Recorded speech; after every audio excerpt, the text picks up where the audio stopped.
bwe tuba tukalubiriza mwemba nkukalubiriza bwe tuba kalubiriza tuba tubakalubiriza batugambe tubatadde fe tweddukanyirize kati kire yayogera bwogezi mmwanyi olaba ekiri mu nsi otuuka buli wamunge mmwanyi ekola ki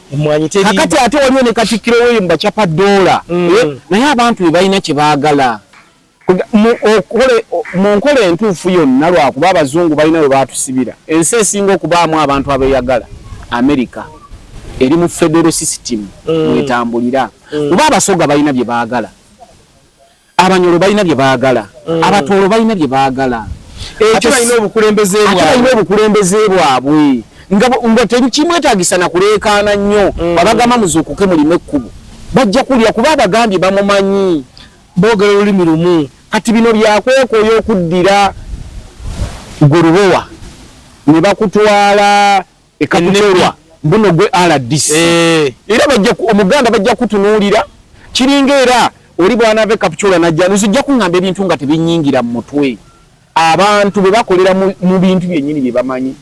kiyamba eggwanga olulimi lwe bawulira eggwanga lijja kuba ligenda mu maaso. So tuli ne mukulu Sawulya mu kibuuka nesakula mu bikujuko bya Ssaabasajja Kabaka bibaho toliiwo ebyo tulimimyako lwendidda bw'oba gwe waggazaawo CBS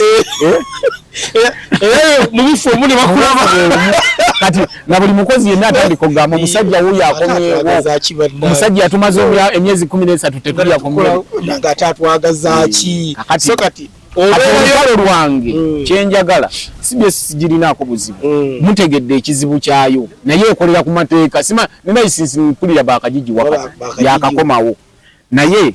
kati ffe ebitulumba bwe biba ebiruma ab'eggomba nga bibiruma ab'ebugerere n'abewa kati TikTok yajja ennyimba oluyimba olwo mu lukolenga kinnawolovu mukolenga ezaali TikTok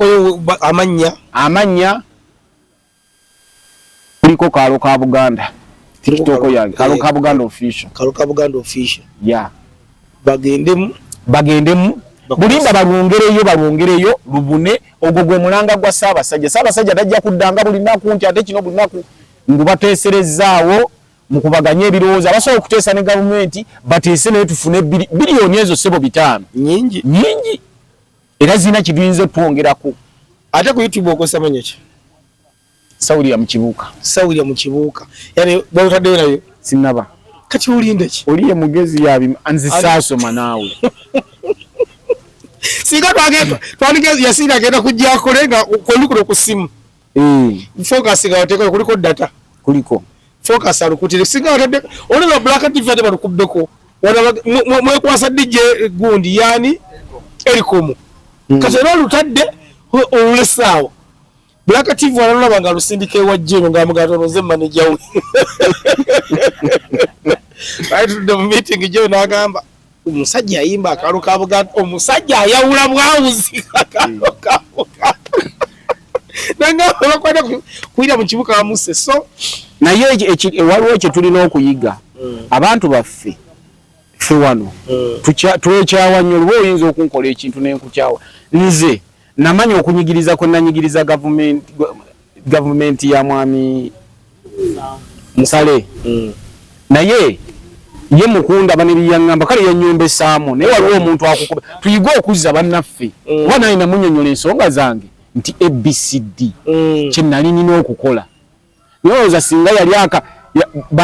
sandivuddeyo nakuvaayo naye tuyiza akasunguyira bannabyabufuzi abayita bannabyabufuzi bawano bafunye akasunguyira kangi kuva naabo. So tutugenda kusuka olunaku olwaleero naye mugende ku TikTok ya mukulu kibuuka akayimba gye kali kayimba kalungi sebo bagambe neza video zirina era tusaba waliwo omukulu bayita mukulu wa Amini mulaba nnyo ku social media okwo nga asika ku bantu mukono mukulu wa Amini omusajja ono awangalya mu Uganda mu Buganda musajja muyimbi taata oba owulidde message eno n'otukolewo ka video tuba tuyanziza nabo tukoledde ate sibayina n'omuntu n'abantu abalala bonna empuzi waliwo n'omulala ni Juma Sekabembe ku Galuleba wali ewakiso taata abantu baagala video naye obusobozi sibulina kyonna kyompa mukulu Juma Sekabembe close from